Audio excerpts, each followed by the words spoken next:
సిద్దిపేట జిల్లా దుబ్బాకలోని స్థానిక బస్టాండ్ వద్ద దివంగత ఉమ్మడి రాష్ట్ర ముఖ్యమంత్రి వైఎస్ రాజశేఖర రెడ్డి 77వ జయంతిని పురస్కరించుకొని ఆయన చిత్రపటానికి కాంగ్రెస్ పార్టీ నేతలు ఘనంగా నివాళులర్పించారు.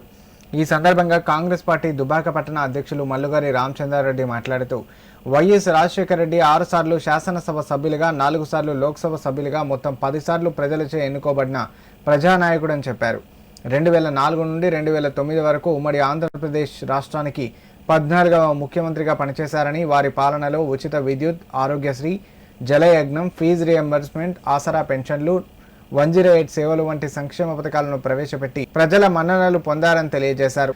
ఈ కార్యక్రమంలో ఏఎంసీ చైర్మన్ కొంగర్ రవి, జిల్లా అధికార ప్రతినిధి మచ్చ శ్రీనివాస్, కాంగ్రెస్ పార్టీ జిల్లా ఉపాధ్యక్షులు అనంతుల శ్రీనివాస్, ఏఎంసీ డైరెక్టర్లు మట్ట కిషన్ రెడ్డి, ఆకుల భరత్, కౌన్సిలర్లు, కాంగ్రెస్ పార్టీ నాయకులు పాల్గొన్నారు.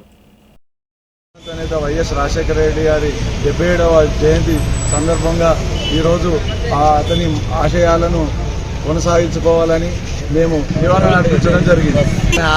ఆశయ సాధనను ముందుకు తీసుకెళ్తామని మనవి చేసుకుంటాం.